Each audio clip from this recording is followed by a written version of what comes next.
So hello, everybody. This is Sunoikisis session 5, and I'm Andrea Wallace with the University of Exeter. I want to remind everyone that you can introduce yourself and join in the chat, which of course we'll be using to direct the conversation after the presentations today. So drop any questions or comments you have in there. And also a hello to anyone who's catching up on this later or even watching it in the future. We're very glad you could join us. So today, our session is going to be looking at intangible cultural heritage and Indigenous heritage and some of the ways that they become tangible, collected by institutions, or start to potentially shape other knowledge systems and forms of technology. So we're going to be looking at some of the complexities arising out of these questions around intangible cultural heritage and also traditional knowledge and traditional cultural expressions, but especially intellectual property rights and some of the systems that can create some tension or conflict when we think about the types of materials that we're discussing and whether they're fit for purpose or the intellectual property is fit for purpose for them. We're also going to be looking at some epistemologies and value systems and really thinking about what happens with intangible cultural heritage and traditional cultural expressions in the digital environment. So today with us, we have Brigitte Vézina, who is Director of Policy at Creative Commons. She's an expert on intellectual property protection of traditional cultural expressions and issues around cultural appropriation. And before joining Creative Commons, she worked for a decade as a legal officer at the World Intellectual Property Organization, which we sometimes call WIPO. She served as an advisor for cultural heritage organizations across Europe and North America. And we also have Majd Al-shihabi, who is a systems design engineer, finishing his master's at the American University of Beirut in Lebanon, and soon beginning a PhD at the University of Toronto. He focuses on the role of technology in urban systems and policy design, and is an advocate for access to knowledge, user-centered design, and decolonization of knowledge and technology systems. So first we'll hear from Brigitte, and then we'll move on to Majd, and then we'll open everything up for questions. So thank you, Brigitte. Thank you so much, Andrea. Thank you for having me on this course, and I really look forward to discussing issues of intangible cultural heritage and Indigenous heritage. And I very much look forward to the discussion after this 20-minute presentation. My talk is going to be focused on the interplay between intangible cultural heritage, its safeguarding as enshrined in the UNESCO Convention, but also looking at the legal and ethical issues around the digitization, the documentation, and the making available online of Indigenous heritage. So I think you can see my screens.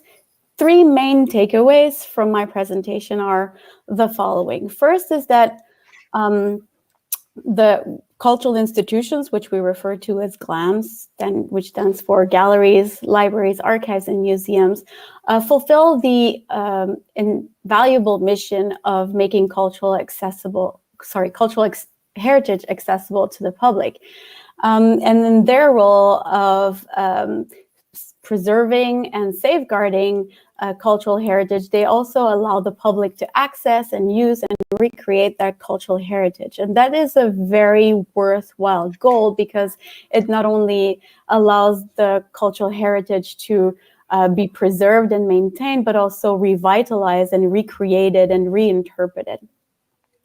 However, there are some tensions that can arise when we look specifically at Indigenous cultural heritage, because this documentation, this digitization, and this making available can sometimes raise issues when we consider the cultural heritage as part of the public domain under copyright, but where that same heritage is still part of the living culture of the communities that still hold that heritage. That, in other words, where the copyright system might treat these elements as being free to be used and reused, there might be other rights or interests that attach to that heritage, especially when it's culturally sensitive, when it's considered spiritual or sacred.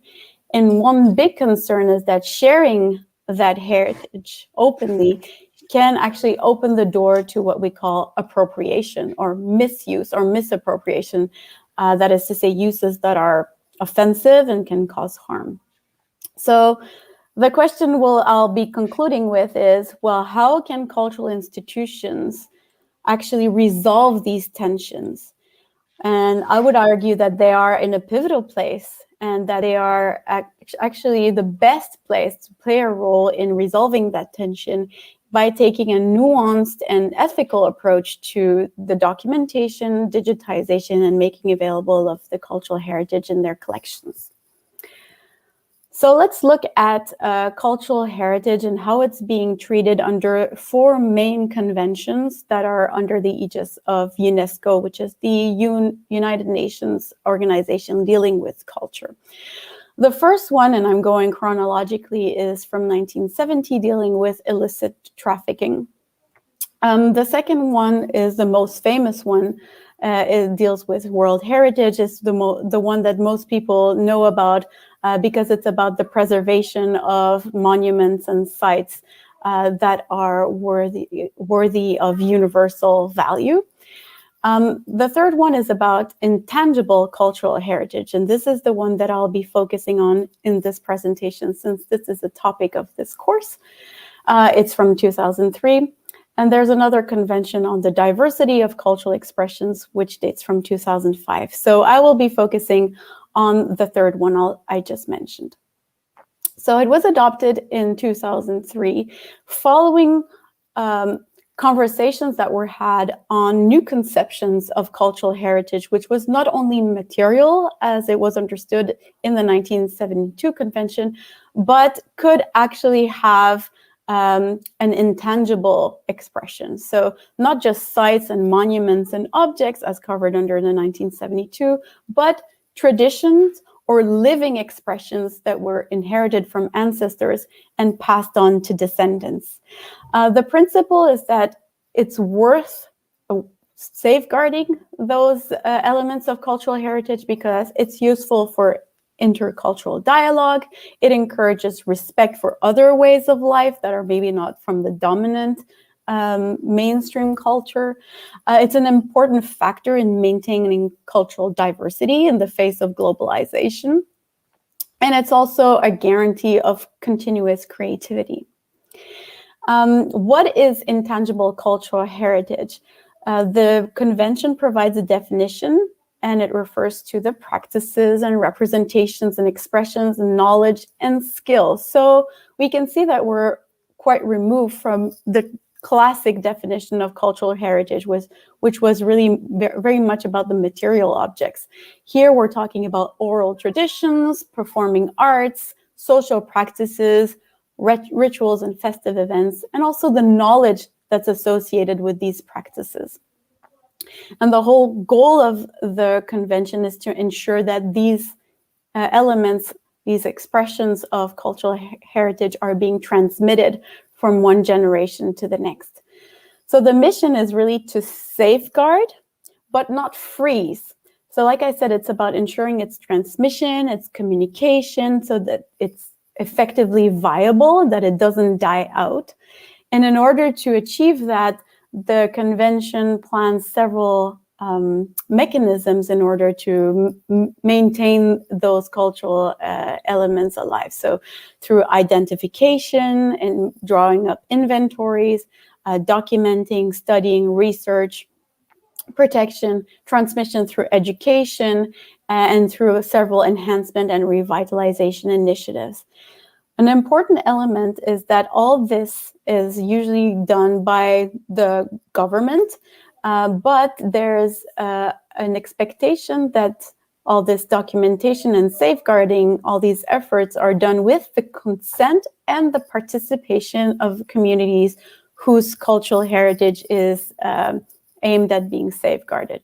So there needs to be respect for the customary rights and practices of the communities and still be relevant so that the sense of identity is maintained. So we can see that there are different ways to protect cultural heritage, and the protection that's envisaged under the 2003 convention is not so much about conservation or preservation and keeping it frozen in time in a certain shape or form, but it's allowing its transmission and revitalization. So it does acknowledge that these are dynamic and will evolve, and the whole purpose is not to keep them in just one frozen expression. It's really just to make sure that the cultures are still available for future generations and preventing it from being deteriorating or from disappearing altogether. And all this with the ultimate overarching goal of favoring the peace and development. So documentation is actually an essential function for the safeguarding of cultural heritage, not only because it ensures its survival, revitalization, maintenance, continuity, viability, transmission to future generations. It prevents its disappearance, its loss.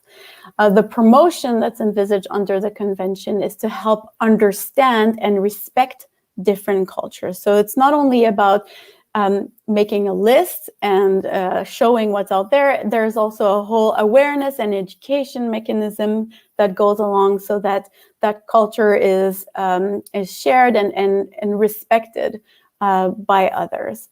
It encourages dissemination and exchange. So it's also not to lock it up or draw fences around it. I think on the contrary, the idea is that it is widely shared. And education and access for researchers and the public is also widely encouraged. This is all with the aim of ensuring a rich cultural diversity. I'll give a few examples of documentation. It could be done through audio or audiovisual recordings, either analog or digital, of songs, rituals, any example of intangible cultural heritage. It could be through photographs, written descriptions of traditional oral histories, for example, or interviews with tradition bearers.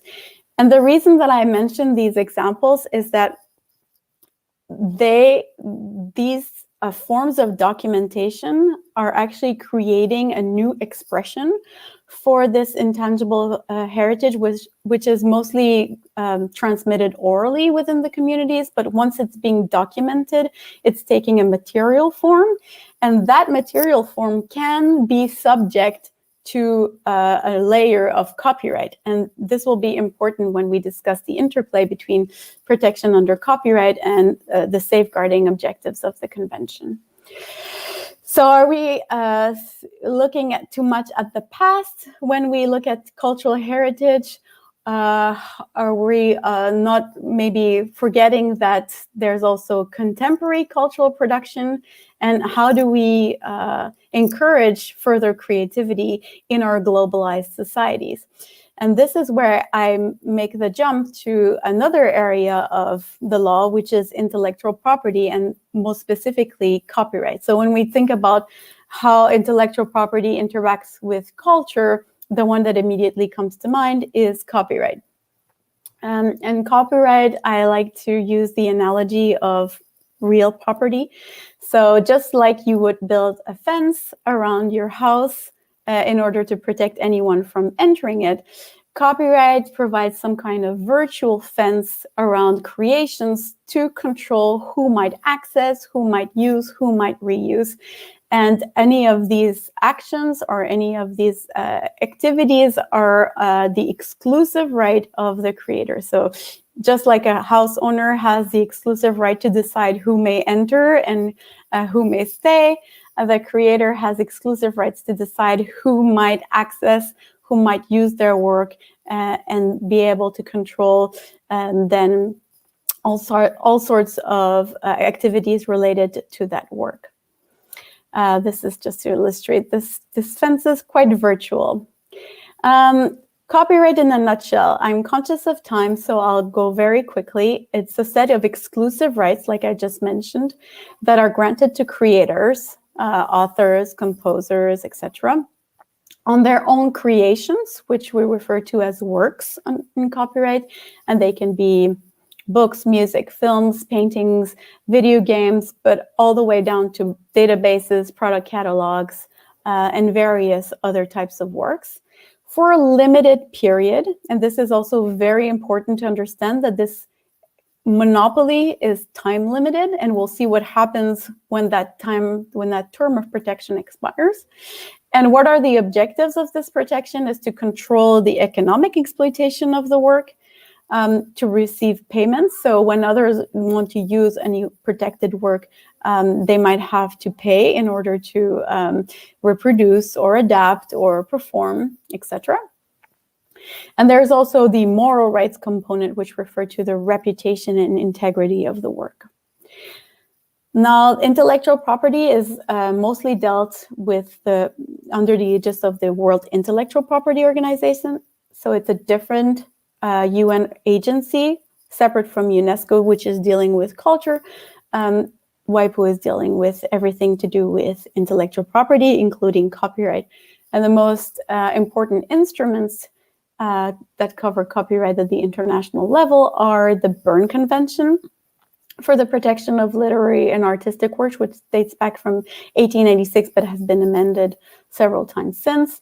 I'll skip over the UCC. And then the TRIPS agreement, which is a trade agreement entered under the aegis of the World Trade Organization, which basically incorporates most of the provision of the Berne Convention, but attaches a whole dispute resolution mechanism that gives all these provisions more teeth in terms of countries having to abide by it and comply with the provisions of the treaty. To be protected, a work must be original, and that doesn't mean that it has to be fanciful, but it's just that it shouldn't be copied, and that the author must be at the origin of the work. So what is copyright protection? It's different from the safeguarding objective of the 2003 convention. It's, like I said, protection against misuse and illicit appropriation.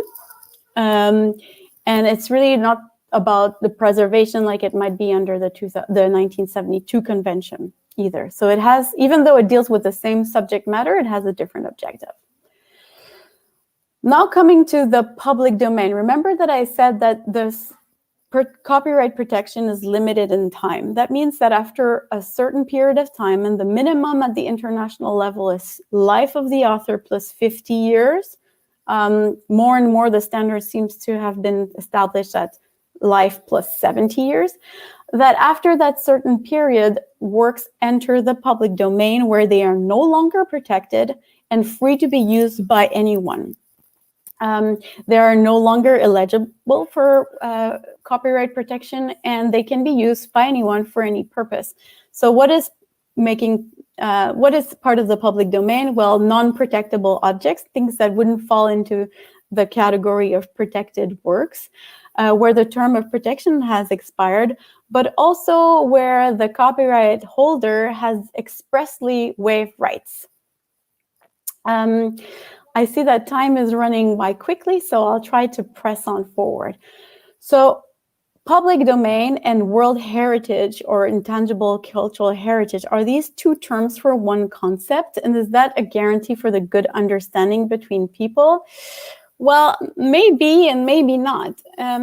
I just find this example very telling, that if you go to the Wikipedia page of Isabelle Marant, who's a French fashion designer, and you see that she's been accused of appropriating indigenous symbols and a traditional blouse called a huipil from an indigenous community in Mexico, you can read that the blouse of Tlahutltepec is in the public domain, so anyone can freely draw inspiration. I find that rather problematic because the public domain is a concept that's used in copyright. But that does not account for the ways in which traditional cultural expressions are created and collectively held and transmitted through the generations. So anyways, it's a concept that's limited to the copyright system, and it seems to give a false impression that because it's considered in the public domain under copyright, anyone can do whatever they want with it, when other considerations might need to be taken into account, such as cultural rights, customary law, and laws on indigenous cultural heritage, and as well as ethics and moral considerations. So appropriation occurs when there's a use of a traditional cultural expression in a different cultural context, in a situation of power imbalance, without any involvement of the source culture, and that results in harm to the source culture. I'll skip over this quote for the sake of time. There's thus many risks associated with documentation that when you make it available, you might open the door to misappropriation, because it might be considered in the public domain under copyright, but the community that holds it feels like it has lost control over the representation of its own heritage. So the cultural heritage institutions and museums specifically might be torn between two ties. They might hold some cultural heritage and contribute to its preservation and safeguarding, but at the same time, the communities still have a stewardship or guardianship relationship with that heritage. And this is a tension that arises quite a lot when we try to make that cultural heritage available online. So what can GLAMs do? Well, first is to acknowledge that Indigenous people have interests and sometimes even rights in their cultural and intellectual property that go beyond and outside of conventional copyright law, that they should enter in partnerships and form authentic relationship with the source communities because of these shared ties with the cultural heritage. And thirdly, that there is a guardianship responsibility that even though they might own or they might have possession of cultural heritage, they might only be guardians of it, and that the Indigenous communities still have full agency over how their own cultural material is being treated. Users, what can they do in order to avoid misappropriating or misusing? Well, use with respect, give credit, use as little as possible, and always use with respect. That's really the main point. And ask for permission from the source community and enter into collaborations and share in mutually beneficial ways. So thank you so much for your attention. I look forward to questions and comments. Thank you. Thanks so much, Brigitte. I think a lot of what you say is going to naturally map onto some of the discussion from Majd, so it's very perfect. So Majd, I'll pass off to you, and feel free to go ahead and give a presentation. It was really cool actually to see like this like very high level abstract view, and then like to actually, like you said, Andrea, it actually connects quite well to what I'm going to be talking about. Can you see my slides? You can see my slides, right? Cool. So thank you again for having me here today. I'm going to be talking about using open source tools for decolonizing map archives, specifically talking about the project that I co-started with Visualizing Palestine, particularly Ahmed Barkley from the group. So Palestine open maps. First of all, a lot of people ask me about these slides, so you can actually get them from this URL if you want. Before I start talking about Palestine open maps, it's really important to just demonstrate what it's about, because it's actually it can be confusing to talk about it more abstractly. When you go to palopenmaps.org, this is what you see. So when you land, you see a map of Gaza. We launched this in 2018 around the commemoration of Nakba Day, when there was a lot of confrontation between the residents of the Gaza Strip who are under siege and the Israeli border guards. So we decided to focus it on Gaza. When you zoom out a little bit, I'm going to switch to a different layer here. When you zoom out a little bit, this is what you see. Each dot represents a Palestinian locality. And each one of those localities, depending on the color, is coded for something. So the green dots are localities that exist right now. And if you turn off that layer, you see all of these yellow, red, and orange dots. Each one of those represents a Palestinian locality that has been ethnically cleansed during the Palestinian Nakba, or the ethnic cleansing of Palestine that was the basis for establishing the State of Israel. So if I turn off this layer, what you see here is a lot of squares. Each one of those squares is a map sheet that with the team we cut off. It had each map sheet. I'll show you an example of it later. It had its frame, its legend. We cut the frame and legend out. We stitched them all together, and we made this one giant map. It's 155 map sheets, I think, that covers most of Palestine from the north all the way to the Naqab Desert boundaries. So I'm Palestinian Syrian. And my grandparents come from this village. So this is Haifa, this is the Sea of Galilee, and this is Nazareth. So if I go closer, somewhere between Nazareth and Galilee, and the Sea of Galilee, is this village called Lubia. And Lubia is, I mean, you can see on this map, oh, actually, sorry, before I start talking about the Lubia itself, I want to talk about where these maps come from. So these maps are made by British colonial authorities. So before the establishment of Israel, there was the British mandate on Palestine. And of course, like part of any colonial expedition is to actually create a lot of maps, because so these are 1 to 20,000 scale maps. They cover most of Palestine, and they were made in the 30s and 40s. So, so this is my grandparents' village. If you look at the map legend, what you see is this orange, red, brown is the built-up area, so the houses. The green are orchards. O is orchard, OL is olives, V is vineyard. And really importantly, also you see all of these place names, so toponyms on the map. So Wa'arat Sheikh Mohammed al-Turi, Zaytunat Abu Aoun, Abu Aslan, Al-Tel. And you see also things like the locations of the school, the maqam. Maqam is a shrine. So Maqam al-Khadr, Maqam al-Nabi Shwamin, etc. And you see also like features of the roads. So like this is the road that connects Nazareth to Tiberias, and some minor roads that lead to the village. So if I go back in time, I see this map of Western Palestine. This is the first survey map of Palestine that was done, also made by the British, by the Palestine Exploration Fund, a wonderful institution that still actually exists today, and they publish a quarterly journal. It's very interesting, actually. They have an amazing, amazing archive based in Greenwich. So you can see Lubia, you can see the orchards, you can see all of the features of the land.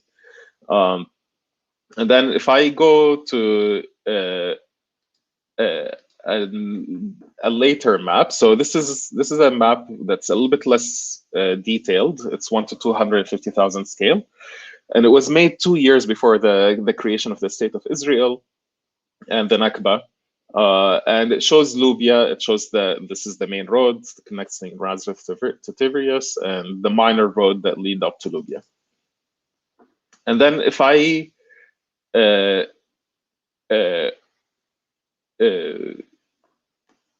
go, and then immediately after the creation of Israel, this map was published, and you see the same features, the main road and the little roads that connect to Lubia. And then here in Hebrew it says Horos, which literally means destroyed or ruined. And if I go here, so this is the map that we just saw. And if I switch to the 1951 map, so 3 years after the creation of Israel, the exact same map was published with one major difference, which is that Lubia is literally wiped off the map. The roads that lead up to it are still there, but Lubia itself was wiped off the map. And of course, it was replaced by Lavi, which is like a Judaization or Hebraization of the name. So let's go back to the 1 to 20,000 scale map. And if you keep your eye on where the built up area is, I'm going to switch to the satellite image of today, and this is what you see. So this bald spot in the forest is where the houses used to be, and this is the unironically or ironically, I don't know, it's called the South African Memorial Forest. And this is a Jewish-only settlement that Palestinians will get glares at if they get anywhere close. So, so this is Palestine Open Maps at a very high, quick level. And so I'm going to go back to my presentation and talk about like what these maps mean. So as I said, these maps were made by the British colonial authorities, and to me, like, they actually represent a form of power. So Salman Abu Sitta, who's actually the intellectual grandfather of this project, he started collecting maps of Palestine in like the 1960s. He says that there have been a lot of people interested in surveying and mapping this land, and they wanted to know the physical and historical characteristics of the land as a prelude to conquering it, because they don't have that knowledge, and collecting that knowledge is actually a tool for them to be able to invade and take over that land, as opposed to the people who actually have lived there for centuries. So, and also maps are a form of erasure, right? So maps are recorded data, they're recorded ontologies, and if you look at this map, this is the map that I just showed you with the erased toponyms. But there's one more thing that you can see that's really distinct, which is that like one is like the obvious stuff, which is like in 1946, the map used to be called Palestine, and 3 years later, or 5 years later, 3 years after the Nakba, it's called Israel. Exact same map. But the other thing is that it just reflects the different representations of and conceptualizations of the land. So here you see a lot of earth tones, like orange, yellow, brown, and here you see a lot more green. And this is actually an expression of like my hypothesis, and this is something that I'm going to study for my PhD when it starts next year or later this year. I think this is an expression of actually the vision that the European settlers have had for the land. Their vision is that they wanted to make the desert bloom, and they envisioned the land as a desert, and it needed to look like where they came from, Europe. So that's why they planted a European pine tree in the place of Lubia, my grandparents' village. And they also wanted to spread that all over the land. So, so as Palestinians, we talk about the Nakba a lot, which is our expulsion from our land. But also there's, like, to us in the intangible heritage sphere, I talk and we talk about the second Nakba. Nakba literally means catastrophe in Arabic, and this is an image of I think it's the only image that I know of that's from the ground level of Lubia, and it's of the day of the expulsion, as people were being driven out of the village, and there are people who are still alive today who knew the village before it was destroyed.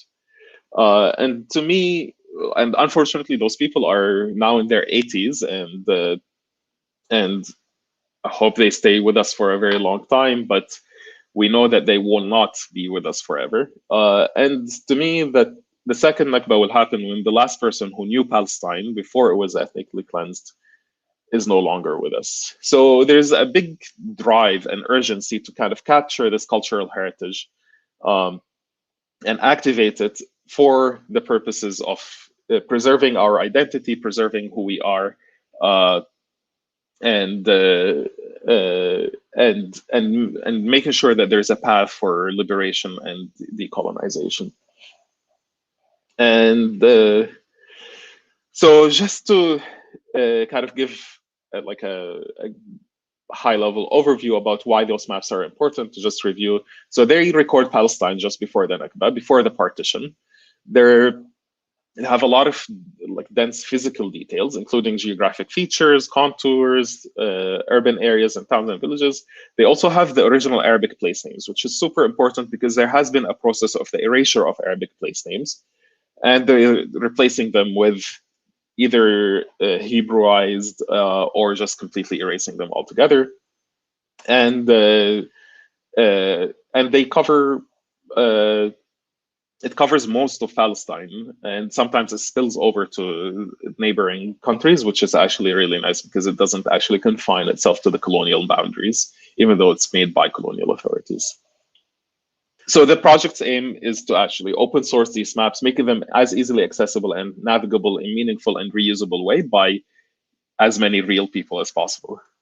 So how do we do that? We make them available to download at high resolution. You can go to PalestineOpenMaps.org right now and download them immediately. You can navigate them like a slippy map, like you would on a Google map or an Apple map or any other map, online map that you want. And we're working on combining those map data with other sources, and I'll go into a few examples in a bit. And of course, this is not an individual project. It never is. This is the product of a massive amount of work. We're standing on the shoulders of giants. So we have an open infrastructure that we rely on, an open source infrastructure that we rely on. We use we extract data using the infrastructure of OpenStreetMap. We have a lot of geodata communities and GeoGlam communities that we rely on. We have a lot of contributors who participate in the mapathons, which I'll go into in a second. And we have a lot of project partners who host the mapathons, and of course the core team, which includes myself, Ahmed Yazji, and Hanan. Ahmed Barkley and Hanan Yazji.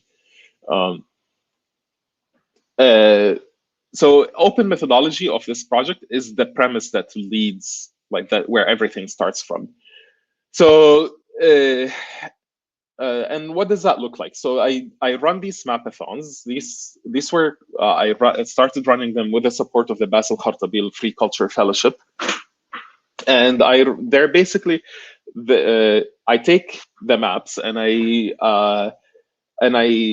like, as you saw, the maps, they're just literally photos of paper maps. And what we do with these maps is that like, if you want to search for any of the toponyms on the map, you can't actually do that, and you can't do any GIS analysis on the content of the maps.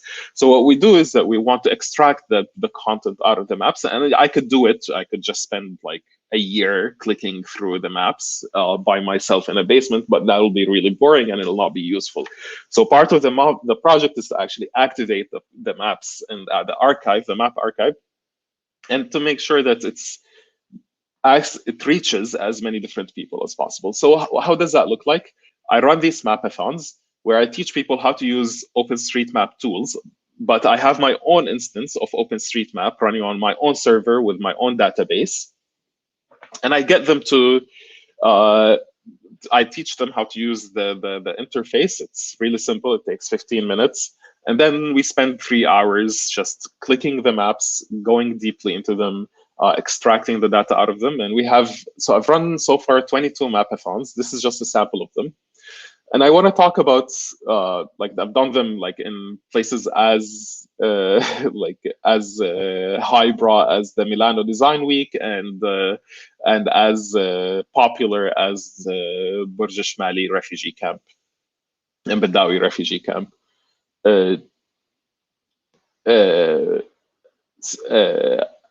Beirut, or sorry, in Lebanon, not in Beirut.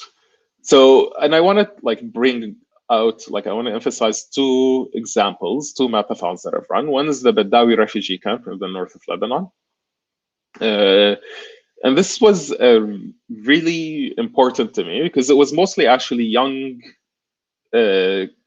teenagers, mostly actually. They're mostly around 15, 16 years old, and they came to the mapathon, and they're actually Palestinian Syrian refugees who became Palestinian Syrian refugees in Lebanon. And here you can see them like looking at like I grew up in Yarmouk camp, and the way that I know most of Palestinian place names is or like village names is because like my school was named after them, or the street that I lived on was named after them. But I've never seen the places. I don't have a tangible idea of what they look like. And through this mapathon, when the kids, when the mapathon participants, they see these, they know that they're from Lubia, or they're from Safad or from Jazin, and they go and they look at the map and they help digitize their own village. That's a really important and critical, like, I feel that it was an impactful moment for them. They're contributing actually to the body of knowledge that I will use and other researchers will use, and hopefully they will use in the future to understand Palestinian heritage and identity better, and to be able to build a future for Palestine that's more comprehensive. So that's the one mapathon that I really loved. The other mapathon that I really enjoyed is it happened in Kitchener. So my family immigrated to Canada in 2003, and we landed in Kitchener, Ontario, very close to Toronto. And this mapathon I ran in Kitchener, which had like three of my favorite people in the world. So it has my little sister, who was my technical assistant, my mom, who like coordinated the entire thing, and my grandmother. And you'd ask, like, what's your grandmother doing at a mapathon where she's not doing the clicking around? And to me, it was her role was super important.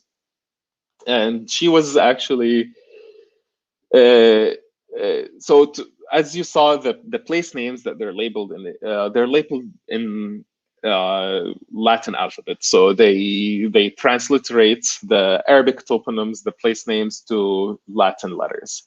But this is actually quite a big problem because there's a lot of Arabic letters that don't exist in the Latin alphabet. So and the transliteration is very like difficult actually to read. So to reverse the transliteration, it's quite the process for us, especially for someone whose ear is not used to the place names because we didn't grow up there. But my grandmother, as we're reading out the place names, she would immediately catch the transliteration, and she would immediately know, like, yeah, this is what this is how it's pronounced. This is how you would spell it. And she just knew. It was really easy for her. So, and what's really nice about this is that it's brought together so many generations of Palestinians and Levantine people. My mom is not Palestinian. Together to just understand, like to interact with the archive and to interact with the history of Palestine and to contribute to that body of knowledge. So I want to talk a bit about the uses of the data, because actually, I've run 22 mapathons. There's a lot of data that we've collected. Of course, it's not complete, the vectorization process, but it's still a work in progress. So the Palestinian Oral History Archive at the American University of Beirut, so Ahmed Barkley, my partner in the project, what he's done is that he's taken all of the place names that are mentioned in the testimonies in the Palestinian Oral History Archive. They talk about the Palestinian, about the land as it was before 48, so pre-Nakba archive. And every time a place is mentioned, it's indexed by the archivists, and he's taken the places where those places that are mentioned in those in those testimonies, and he's combined them with our map to kind of create an interactive way of or a spatial way of navigating oral history. Palestine Today, a project by Palestine Remembered, it also tells a narrative of like the way that I showed you the story of Lubia, my grandparents' village. He does. We do that with every single one of those 500 villages that were ethnically cleansed. I know that people have used the Palestine Open Maps as they're doing walking tours of the south of Lebanon, just on the border with Palestine, Israel.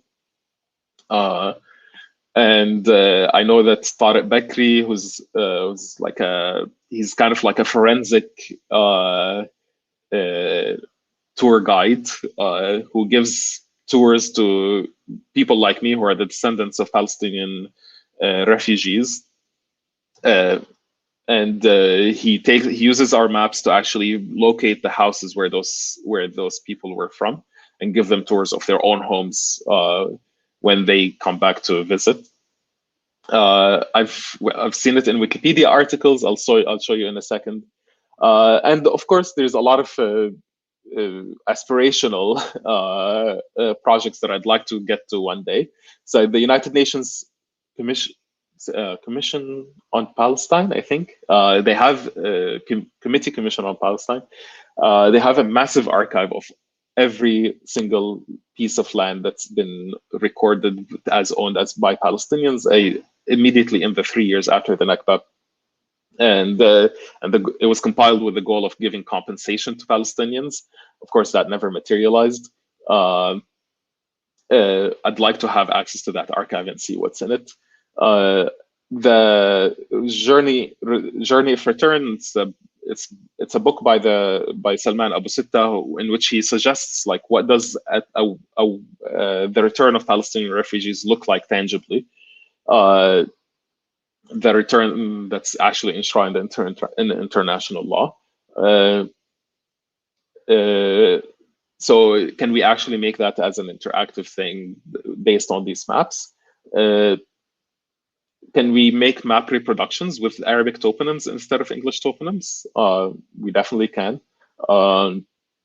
We're working on some installations and exhibitions. I'd like to also follow the same methodology for other places that have been colonized by the British.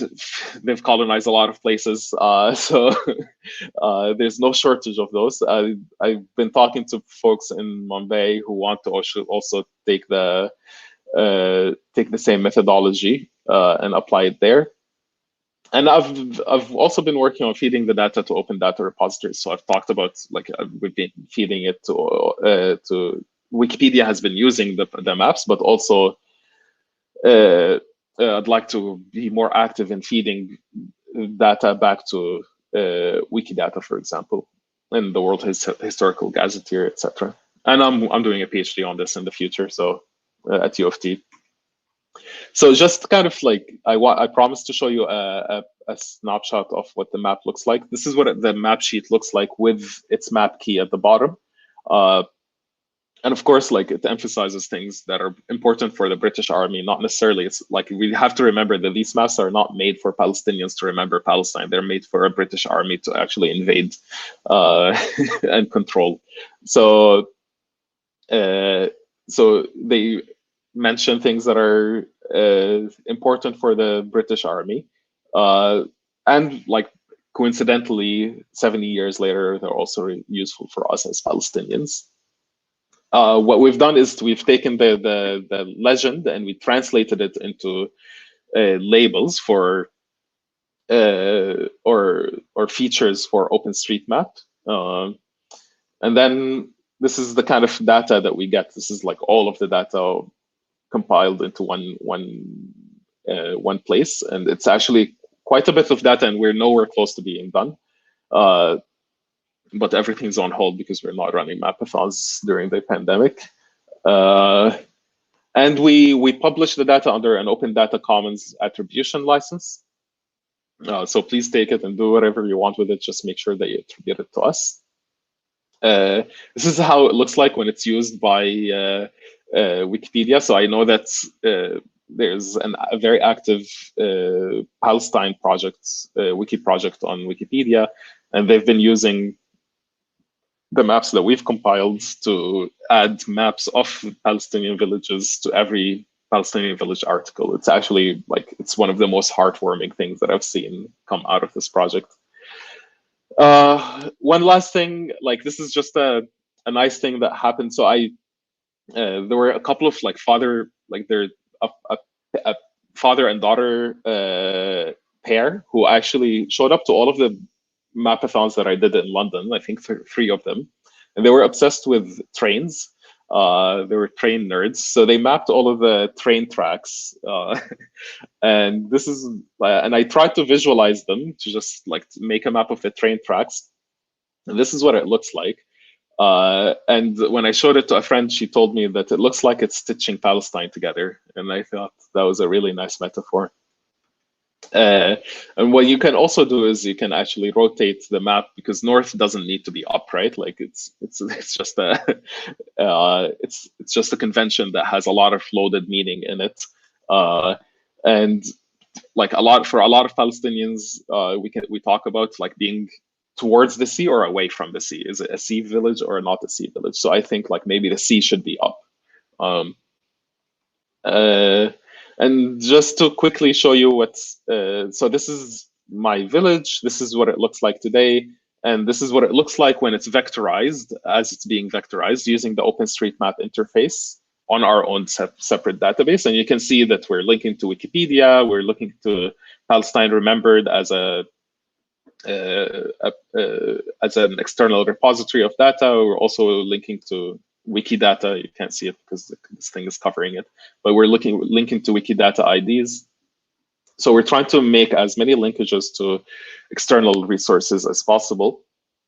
And then, like, if you take this data, one of the artifacts of using an open source tool like this one is that you can switch. It does these things where you can switch the background of the vectorized data, and this is what you see.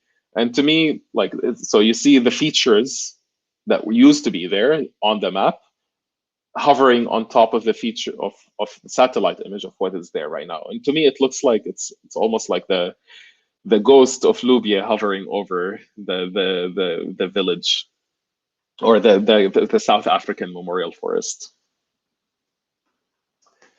The one last thing that I want to talk about, I know that in this course you've talked about Gazetteers a bit, and this is an historical Gazetteers. So this, like the map, actually, you can use the map, the data that we're extracting as a Gazetteer from OpenStreetMap. And I'm working on setting up an instance of Nominatum, which is actually the tool that OpenStreetMap uses to index place names.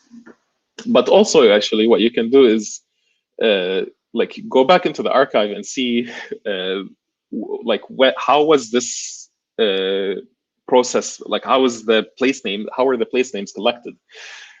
And this is thanks to, actually, this is an image from the Palestine Exploration Fund. It was given to me by Salman Abu Sitta again, so all credit to him. So this is a notebook by a person called Nomad Qasatli, who's described in the archive as the Damascene scribe. And if you look into his writing in his archive, it contains basically all of the place names that are mentioned in the maps. And he's actually, it's obvious that he's done a lot more than just being a scribe. He's a core person to the creation of these maps, and he's, of course, he definitely was a part of negotiating the process of going into the villages and extracting and getting the data out of the villages, and and asking about place names, etc., and assisting and are working with the surveyors of the British Palestine Exploration Fund. So here what you see is like he records the Arabic place name and the transliteration in English. And one of the really nice things is that his handwriting is, I mean, it's not amazing, but I think it's actually really nice. I like it a lot. So what I'm working on for the near future, for the medium-length future, is that I'm working with a type designer, an Arabic type designer, to convert his handwriting into a computer font. And then we can use that computer font to actually recreate the map sheets, but with Arabic toponyms instead of the Latinized toponyms, using this guy's handwriting. And to me, this is a gesture of kind of decolonizing this map archive and giving it back to the people of Palestine. And with that, I will end, and I'll open it to questions. Thank you. Thank you both so much. That was awesome. And before we move on to the questions and the discussion, and if you're watching and you have comments or you have questions, please drop those into the chat so that way we can center our discussion around that afterwards.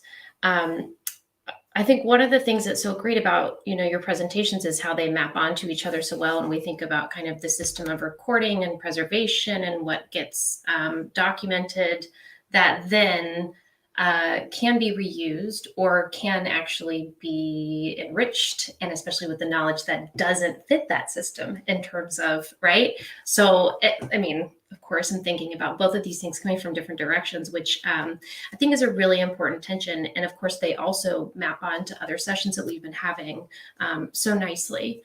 But of course, some of these questions are about how digitization can, on the one hand, be empowering, but also cause harm when we aim to think about how we're like safeguarding the intangible cultural heritage or the traditional cultural heritage around them. And also how the open movement and using the open movement to document and record heritage in ways that GLAMs are just unable, which is not a criticism, because they often, they don't hold the knowledge or even often the resources to undertake this type of work. So, this is one of the really fascinating things I think about the open movement, and especially how Open GLAM is now expanding to, these user groups and these volunteer communities and knowledge holders who are outside of the institution. While it also at the same time, relating back to Brigitte's presentation, can create some new risks when users lack the cultural awareness or the knowledge to understand the nature of their access and reuse. And I feel that this is a key direction that institutions are moving in at the moment, and which is why your presentations, map onto each other so well. So before we move on to the discussion, I just want to highlight a few of the other projects that explore kind of the tension and the power imbalances, but also the opportunities around who can be making decisions with the cultural heritage that we're discussing today. And they're all linked to on the GitHub page, so you can go and explore them there. The first is Nomad, which is a project by Abira Hussein and Minosin that engages Somali communities through workshops. And they actually digitize in 3D Somali objects that are held by cultural institutions in the UK. So far, this includes a British museum and Pitt Rivers Museum. And they've also created immersive mixed reality and web-based technology to contextualize how the work was actually used. And so the archive of the digital objects that is on the Nomad website includes photographs and even oral histories of the workshop participants who have provided the knowledge and the context around it. The second is Local Contexts, which is a set of labels that are designed by Jane Anderson and Kim Christian. And they can be applied in consultation with and with the consent of the relevant Indigenous communities for Indigenous cultural heritage. So it's similar to the idea of Creative Commons in that these labels map onto the existing and kind of relevant legal systems. And they actually include extra legal and educational strategies so that consultation is more informed and that the relevant community is able to make the decisions and inform them within the governance frameworks that they understand to be important for ownership, access, and whatever culturally appropriate conditions may be placed around digital access and stewardship of the materials. And then the next projects actually build from that because they're both projects that Jane Anderson and Kim Christian have been involved with other scholars. The third is the Makutu Wurundjeri Kare Archive, and it's a content management platform in and of itself that works through community archiving and localized frameworks so that Indigenous communities can create and preserve and control access to their own materials according to their needs. And there's even selective sharing within the communities, based on a certain status or even gender that's relevant to access for some of the cultural heritage. So these are all designed according to local protocols, and they even have metadata fields, and they incorporate the traditional knowledge labels from local contexts and CC licenses where those are appropriate. And one thing I love about this project, and also Majd's project, is there's always, intellectual property that gets created in the process of these types of projects. The archive and the content management system itself is open source. So it is in and of itself released to the open movement in a way that it can be adapted and reused. And then finally, Enrich, which is an ongoing project that stands for the Equity of Indigenous Research and Innovation Coordinating Hub. And it builds on local contexts and McCurtu and other projects that are across the GLAM sector in North America, in Australia, and in other places that are really working with Indigenous communities to explore questions around Indigenous rights, law, policy, and data science, and especially sovereignty, to think about how a network and a working group can begin to support the development of Indigenous-based protocols and Indigenous-centered standards within the maintenance of heritage materials. And of course, other topics that are meant to reform relationships around Indigenous communities and wider society. So kind of, the themes that really draw through this is, instead of this kind of idea around globalization and standardization, we're really starting to think about localization and also reorientation, which is both, central to both what Brigitte and Majd were discussing around thinking through this area. So I would love to kind of open up the discussion now. And Gabby, please feel free to ask some questions, especially if they're relevant to some of the mapping sessions that, it's a little bit beyond my own expertise. But I kind of thought maybe we could open it up with something that Brigitte highlighted, which is the idea of safeguarding and how that's different from preserving or recording, but which is also really interesting when we start to think about how the documentation and the recording and the preserving is really central for Majd's project to feed back into the safeguarding and being able to make sure that that knowledge is preserved. So I would love if either of you had any kind of comments around, that really interesting dynamic, but also thinking about safeguarding as, a different kind of like lens that we apply to this area, rather than like the preservation and ossification of cultural heritage itself. I can say something about this. So like one of the things that kind of like really it came to my mind during your comments is that like in archival practice, I mean, you can read an archive in two different ways, right? So you can read it in what it's there, and you can read it in what's not there. And it's important to read the gaps in the archive just as much as it is important to read the content of the archive. And gaps are sometimes they're justified and sometimes they're must. Like they need to be there because certain knowledge doesn't need, like it shouldn't be publicly accessible, or so it shouldn't be recorded for various reasons. And there's this kind of complementarity between privacy and openness, which actually, and like the public sphere and the private sphere, that they speak like they're in dialogue with each other and they're in dynamic tension with each other all the time, but they're complementary to each other. And I don't think we should always remember that they're complementary and they're not competing with each other. And actually, you can see it in a lot of we roam in the same circuits of conferences, and we used to, at least before the pandemic. But I think it's really interesting that so many of the people who are in the open movement are also in the privacy movement, right? So it's quite evident that way.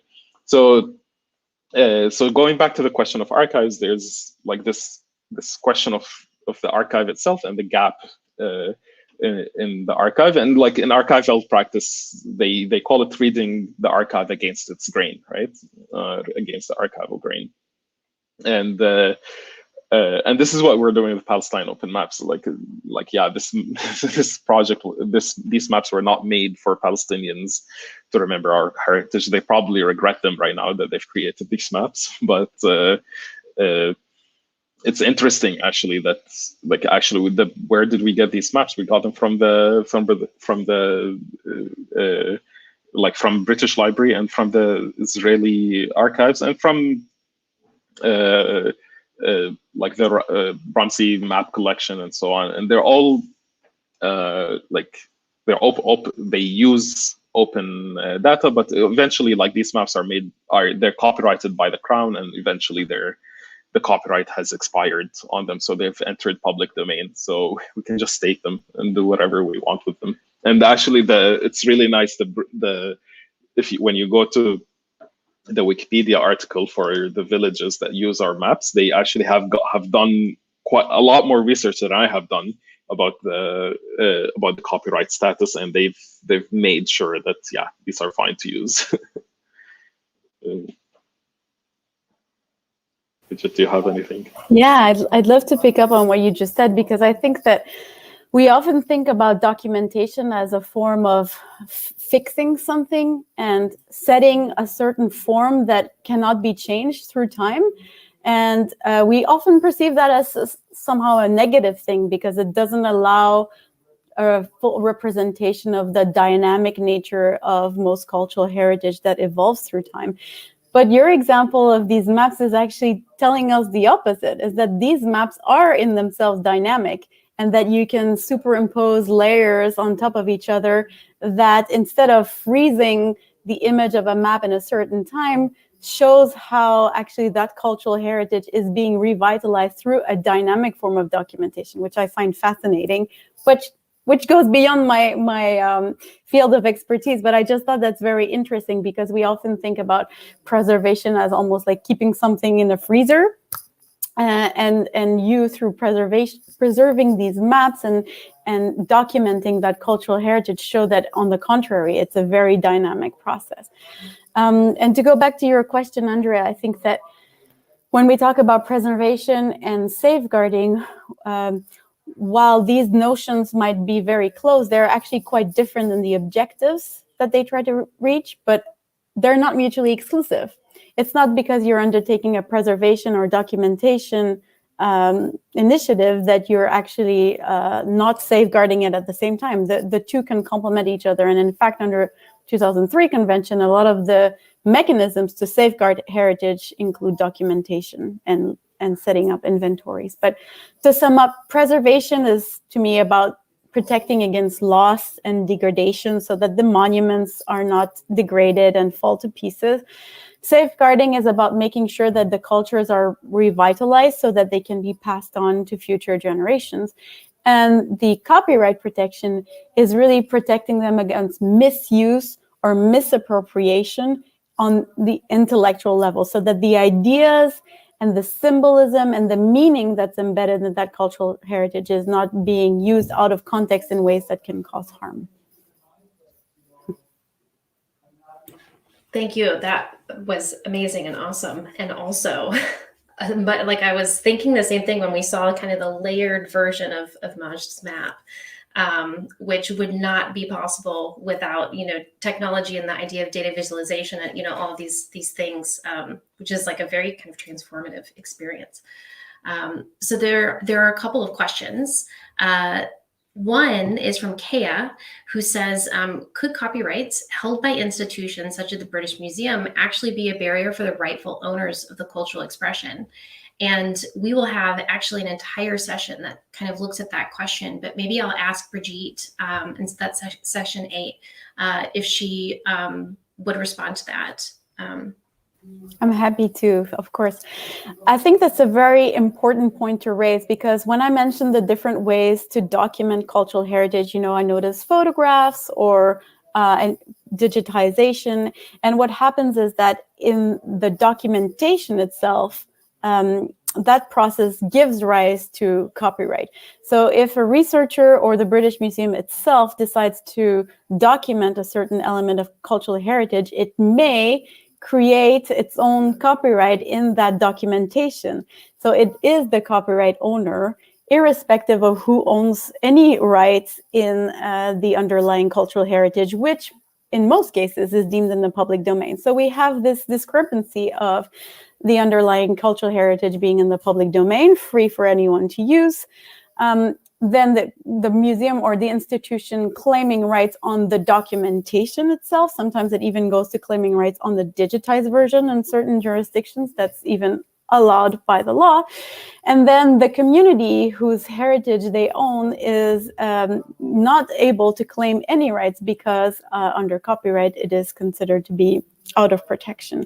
So to answer your question, I think that it can constitute a barrier for the community to be able to represent its own cultural heritage, have access to it, and be able to have a say, an agency, as I said, over who can access it and who can use it.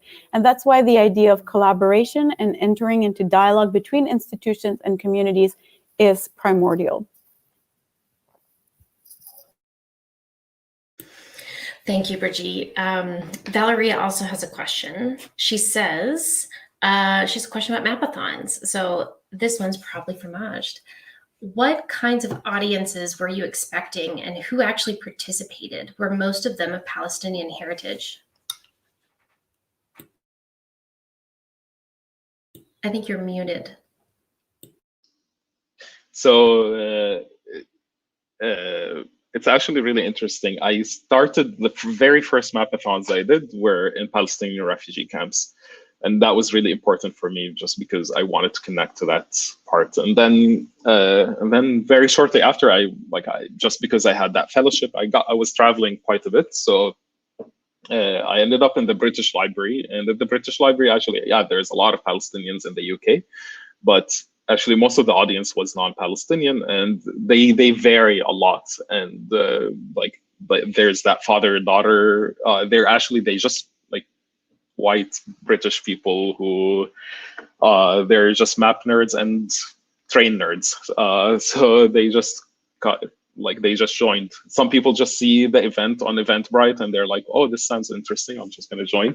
And it depends on the venue and the network that I have and the partner institution. So I never run mapathons just by myself. It's always with the partner institutions wherever I'm doing it. So it depends on the network of the partner institution. So if it's a library, like when I did it at the Public Library of Toronto, I just it's the audience of the public library, whoever is there. So it just depends on who's the what's the partner institution, and it's never just Palestinians. It's always a mix, and that's actually part of the mission of this project. Yeah, we want to be able to create our own. To create our own body of knowledge, but there's space for a lot of other people, and decolonization work is all of our tasks. It's not just the task of one group of people. So yeah, it's a huge variety, and if you want to invite me to a mapathon, to run a mapathon once the pandemic is over, I'm more than happy to come over and do it with you. Gabby, you have a question? Yeah, thank you. I also had a question about the mapathons related to that. I was wondering to what degree people at the mapathons were creating knowledge as opposed to transcribing and just digitizing, in a sense, the knowledge that was on the maps. Did people come with memories of okay, the map calls this town this, but my grandmother used to call it this? Or other names that it had were, or I have some family photos of this that you could add to it, or other kinds of their own knowledge and so forth to this, or was it primarily you were really interested in digitizing the maps? So it's both. So depending on the audience, so some people they know nothing about Palestine. They just do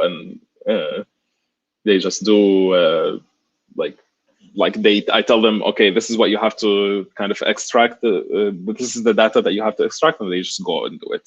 But there's other people who are from there. I had when I ran the mapathon in Toronto, I had this one old lady who was in her late 70s, early 80s, and she was asking me about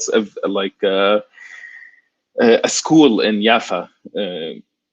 And she asked me to help her look it up, and I looked it up and I found it, and she got really excited, and I asked her, like, why are you asking about this? And she was like, oh, I went to that school.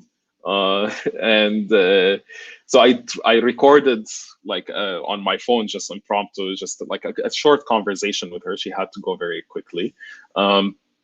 But there's a lot of instances where this is happening. So what we try to do is like we use OpenStreetMap, which actually allows you to enter any key value pair annotations to objects on the map. So we do try to link to external sources. So and so if there's like some kind of documentation, we try to link to that. And so this is kind of like the first goal of at using the map. And then the other like thing that I really want to, but it's such a huge project and it requires a lot of time and effort, is that what I've been doing is actually just talking to my grandmother. I use the map, I look at the map and I just read out the place names around her village and see what memories they prompt in her. So it's kind of like an oral history, but instead of having a prepared list of questions, you just have a prepared list of place names and see what those provoke in her mind, and what kind of memories it refreshes. And a lot of Palestinian elders have stories like that. And I've from experience, it's quite interesting. A lot of them, they just like the place names, just hearing a place name that they've forgotten completely, it just provokes new memories that they were just completely like buried under layers and layers and decades of memory and trauma.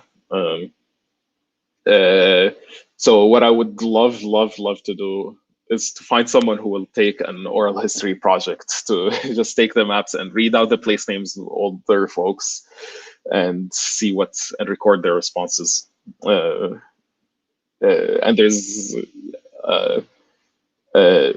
like I'm also trying to combine the data with other data sources, like I said about the UNCCP archive, but also, for example, and the oral history archive, Palestinian oral history archive. But for example, I'd like to also do to kind of generate knowledge based on the map. So like, can you do, for example, a trip planner based on the 1948 network? That's kind of creating knowledge, right? It's not just transcription, but it cannot happen without the help of those people who are doing the transcribing. And I try to tell people, like, if you notice something anomalous, if you notice something that's interesting, just add it in a comment on OpenStreetMap. It just allows you to do that. Yeah, so it's not fully transcription or like extraction, and not just new knowledge production. It's somewhere in that boundary in between. Fantastic. Yeah, thank you. It looks like you may have an invitation for when the pandemic is over. Excellent. I loved because the British Library has some of the original maps series. So like when I first touched the maps after like talking about them for 2 years was at the British Library, and it was like, oh my god. Thank you, Valerie. Valeria Vitale, scusa. All right, well, we're at 5:20. Gabby, if you have any other questions, or if anything else that's coming up in the comments, one last chance. But otherwise, I want to say thank you so much to Brigitte and Majd, because as I said, this is a really interesting kind of transition session, coming from one area, mapping on, and moving to another area too. And I think the dynamic of your presentations was really, really wonderful and special. So thank you. Yeah. Thank you. I second that, and also just wanted to point out some of the connections with the rest of the semester. So we had a session on community mapping 3 weeks ago, which which was in some ways preparation for some of what we talked about. We've had sessions on culture and knowledge production, and we're going to have a session in a few weeks, as Andrea's already mentioned, on intellectual property and heritage restitution. So there's a lot of these features will be taken up again, and this has been really useful groundwork for that.